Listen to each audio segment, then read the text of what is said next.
So let's go back to the event. One of the things that I was thinking about with the End Polio Now ba.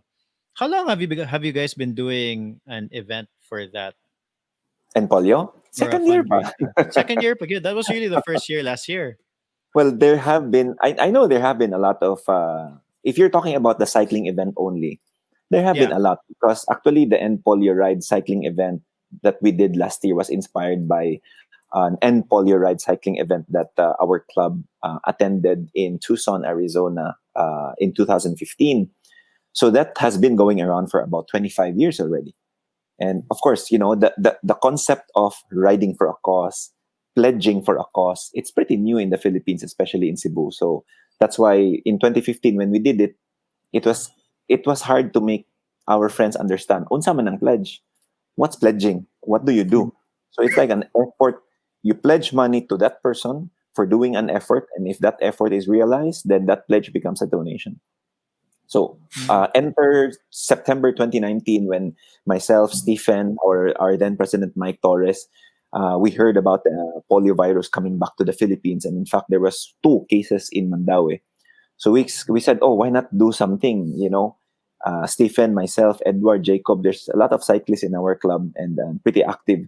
And we've also been dying to do, and I know you agree with me, Carlo. We've been dying to do around Cebu. It's like a bucket list of a lot of cyclists. So why don't we create awareness? So we were initially actually going to plan for a January, February of 2020. But our very good president, Mike Torres, told us November or none. So sige, November na lang. Sumotong na November. Well, Actually, as probably a what good Bernard thing. was saying with regards to the kind of ride around Cebu, even though I have been cycling for so long before, that has always been my goal as well. So I'd like to thank this guy for really, pushing this. Like thank Bernard for really pushing this and for me to be able to make my dream come true to ride around the circumference of Cebu. And another thing, I also like to let everyone know that this organizing of the End Boulder rides last year and this year is very difficult.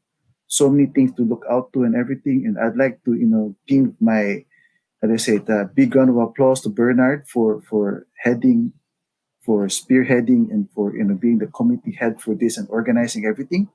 Despite his work, he also put his whole heart to organizing this as well. It's You a know, big Wow. my job. Congratulations.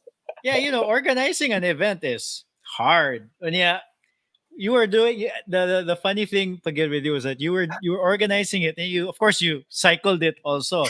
Are you kidding me? You let me And he organize paid it. for You it won't as let me well. take part of the fun. That's unfair. Mugani.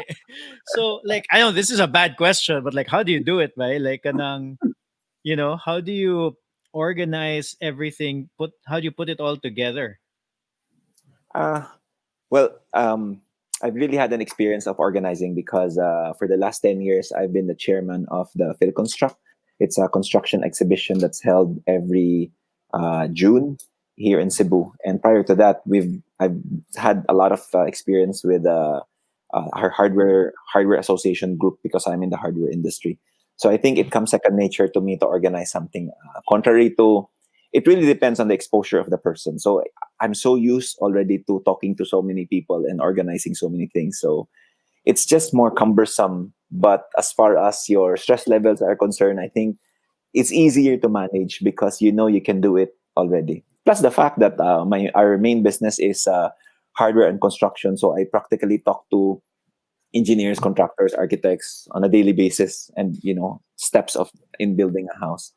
So organizing comes second nature. It's really putting together. What sets this apart is, unlike the others, which is a business, what sets this apart is you're asking people to volunteer their time, their talent, their resources.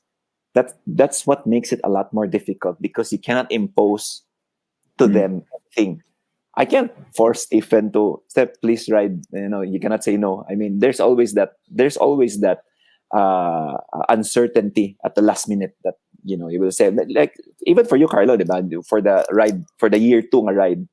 I wanted you to join because you were with us last year, and I think it's a very good awareness for you as well. But you had some personal issues which you really cannot stop. So the Yeah. biggest hurdle is really voluntarism to be able to inculcate the same unsa na, pre, how do you say that, pre, to be able to inculcate the same Mindset, drive and right? mindset to be able to help others as well.